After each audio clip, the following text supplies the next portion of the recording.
The library had settled into an uneasy silence, but Iria could feel the echoes of the night's events vibrating in every corner.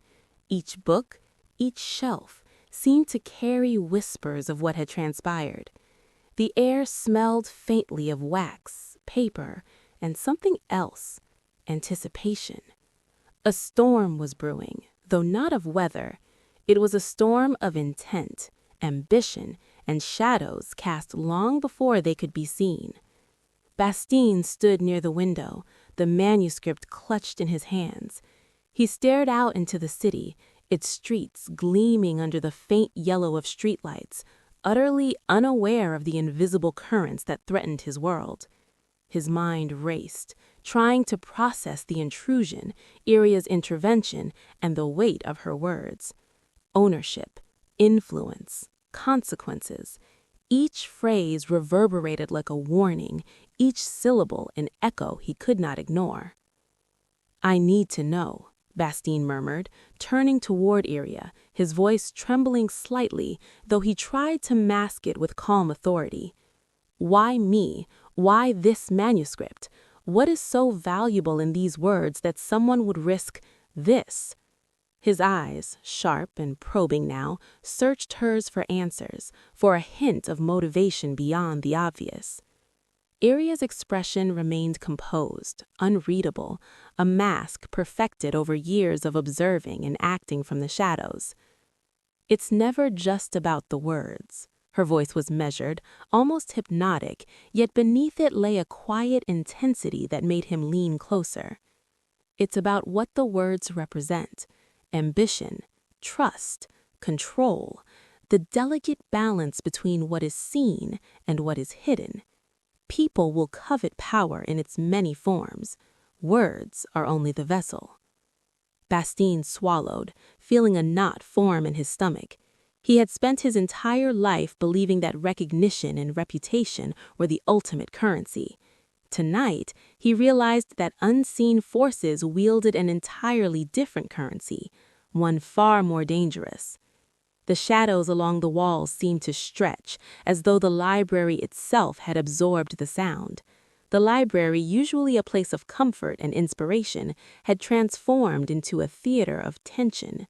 Every creak of the floorboards, every flicker of candlelight became amplified in his mind, a signal of potential threat. "Then," he said carefully, "what do you want from me? Am I a pawn in something larger, or is this a lesson?" Iria stepped closer, her eyes fixed on the manuscript. Her fingers traced the edge, delicate yet deliberate, as though measuring its significance. "It's never just about neither," she said softly, almost to herself.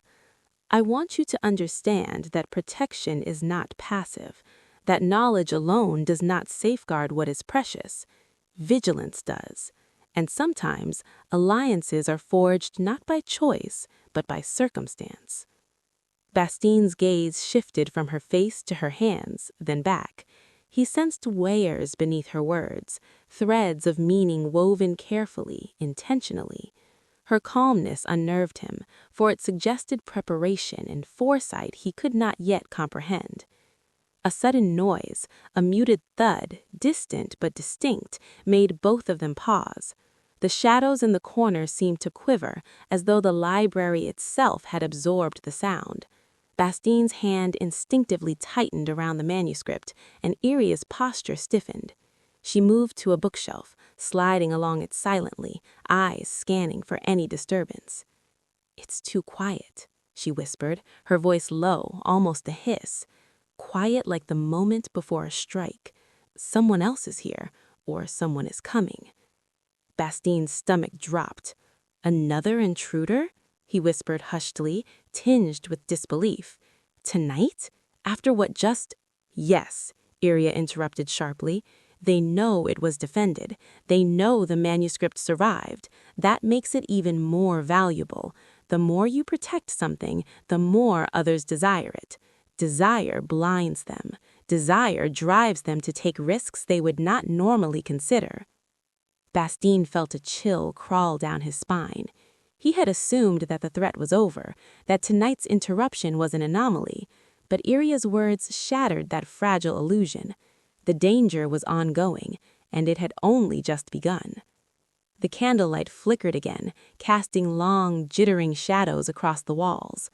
Iria moved closer to Bastine, lowering her voice to a whisper. Listen carefully.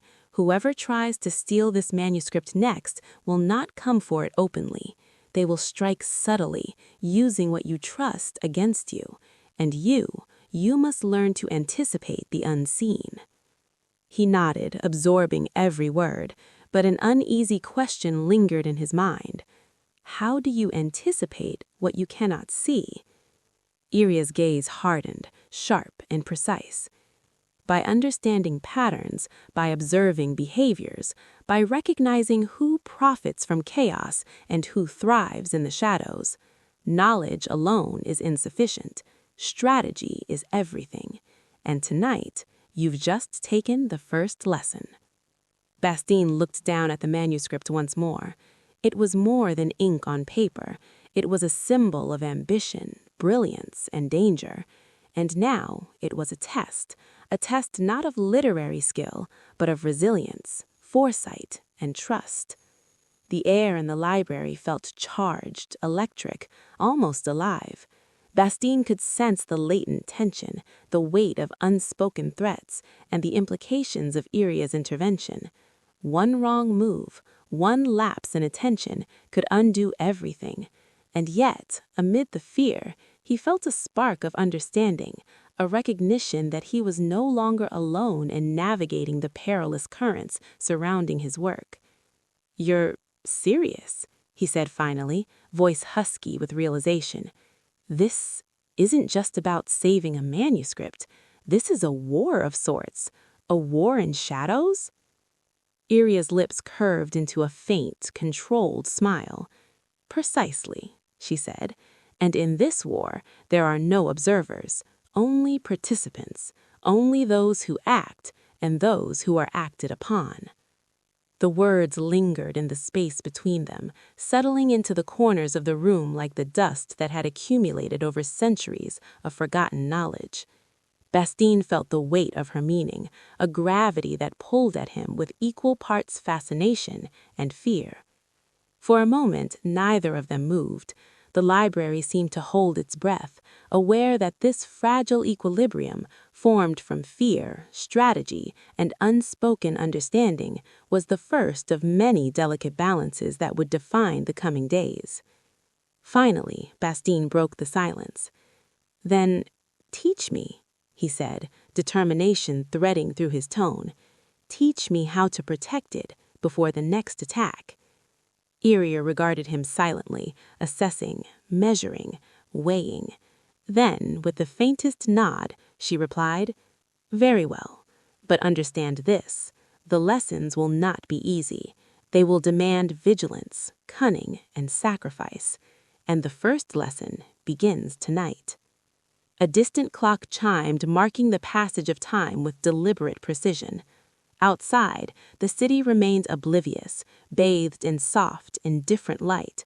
But inside the library, a silent partnership had formed, fragile, tense, and necessary. And with it, the first threads of a story that would unravel ambition, trust, and the very essence of ownership began to weave themselves into existence. Welcome to Red Stories. Please subscribe, share, like, comment.